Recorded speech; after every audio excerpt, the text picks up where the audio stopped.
So, you want to live in paradise? You've come to the right videos. Welcome to the series that looks at life in Antigua and Barbuda in the West Indies, what it's like and how you do it. This is part one of Citizenship, Embracing the Dream, and the Attorney General and Minister of Immigration of the islands, Mr Cutie Benjamin, welcomes all comers. Good morning, Sir Cutie Benjamin, and many congratulations on that. Thank you very kindly. Thank you very much. Well, we're going to be talking today about the role of immigration, particularly with a focus on citizenship. I wonder if you could just give us a little bit of an introduction as to why the Immigration Department here and in every country, as you pointed out, is so important. The Immigration Department really is an essential department in any government in every country. They control the flow of passengers, of people living in a particular state. The Immigration Department is one of those safeguards to the borders of this country. And persons entering must fulfill certain obligations and meet certain requirements before they're allowed to stay here. Assuming that they've satisfied those requirements and they're living within our borders and are lawfully resident here, citizenship always comes into play. Now, the law is very specific. There are many ways in which an individual can become an Antigua and Barbuda citizen. If you're born here, clearly you are a citizen. If you are a descendant and you are in compliance with the law, you after a while can become a citizen. Or if you're residing here continuously for 7 years or more lawfully, meaning you've been paying your income tax, your social security, educational levy, etc., and you have kept up the records of your stage in Antigua. After 7 years, you, a Commonwealth citizen, is entitled to apply for citizenship.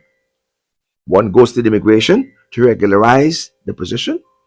They go to the passport division to make certain that everything is complied with. And then, once processed, you can be granted citizenship. Also, one can become a citizen by marriage. If you marry somebody living lawfully in Antigua and Barbuda for 3 years or more, an application is made, and that person also can become a citizen of Antigua and Barbuda. There are other countries, though, like the Santo Domingans, persons from Syria, and other places. They would, however, have to live an additional year to make it 8 years to make it lawful. Now, what are the benefits of being a citizen? One enjoys the right to vote, to live and work freely, to take part in decision making of this country, and to make a contribution, of course, to the development of our wonderful city of Antigua and Barbuda. When you are a citizen, you are carrying the name of Antigua and Barbuda on your shoulders. That is to say, you can't be removed unlawfully. You're entitled to any and every benefit this country offers, and that also applies to all residents, mind you. But once you're on Antigua and Barbuda, it goes greater than that, and you are entitled to other benefits as well. We in Antigua encourage persons, once they are lawfully resident, they have paid up their contributions, and they wish to make Antigua their home, rather than going every year, the 8th year, the 9th year, the 10th year, to make the application to become citizens of Antigua and Barbuda. And the department is very well staffed with very professional, efficient individuals who will offer assistance in regularizing their status. So they once qualified, they can have access to become a citizen of this great nation.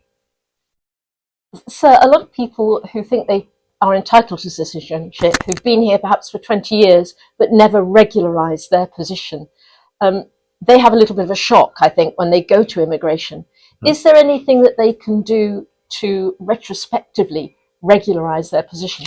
Yes, and what they can do is unfortunate, because you're right. I've met many persons like that. They've said, listen, I've lived here for 20 years or more. I just didn't think it was necessary to become a citizen. But now it's time for me to become a citizen. They more than qualify. They've passed the 7-year period. Just simply make their journey. Go to the office that controls this matter. Get the application form. Fill them out. Take them to immigration. They'll regularize their stay. They go back to the department and then they can acquire and become Antiguan and Barbudan by right. Now, you mentioned 7 years for Commonwealth citizens. What about those outside the Commonwealth who have been here for the requisite number of years? As indicated, they have to run an extra year. That's something that has been challenged before. There are some people who say that's discriminatory, but I suppose we look at it at the appropriate stage. But as it stands now, Commonwealth citizens, 7 years. Outside of that, they normally require an 8th year to be qualified. Are there any people from particular countries or with particular skills that you would like to encourage to become citizens? Yes, for example, we're a developing society, and therefore we look at all sectors of the economy. And years ago, Zoe, we had brought into this lovely country of ours our neighboring skilled persons from Montserrat, from Dominica, from St. Lucia, Grenada, but we have a special relationship with them at the moment because we are all a part of the OECS. We can move freely between the islands, among the islands, and work. We can travel from Antigua to Dominica on your Social Security card or your voter's ID, and similarly, likewise too. It's reciprocated. But outside of the Caribbean, the Commonwealth Caribbean, the English-speaking Caribbean I'm speaking about now, like Santo Domingo, for example, we want to encourage the skilled artisans. We are short of skilled masons, skilled carpenters, plumbers, electricians. Antigua has been called the melting pot of the region. You can come to this country and find every race represented in this country. You can find Chinese, Spanish, Syrians, Lebanese, they're all here. We are called the melting, and of course the British as well, the melting pot of the Caribbean. So yes, I would encourage all persons who wish to make Antigua their home to go make inquiries at the Department of Citizenship, speak with those persons at immigration, fulfill the obligations, and make their representation and file the applications for citizenship. The benefits are enormous. Without work permits, you stay as long as you want to stay, you do what you want to do, and you can take part actively in getting the government that you want to represent you to. That also, the right to vote is a sacred right, and that ought to be protected. Yes. So all of you living here, please, if you want to be a true Antiguan and a true Barbudan, do the right thing. Regularize your status. Go to the departments responsible. Make the applications, and we'll welcome you to become an Antiguan and Barbudan.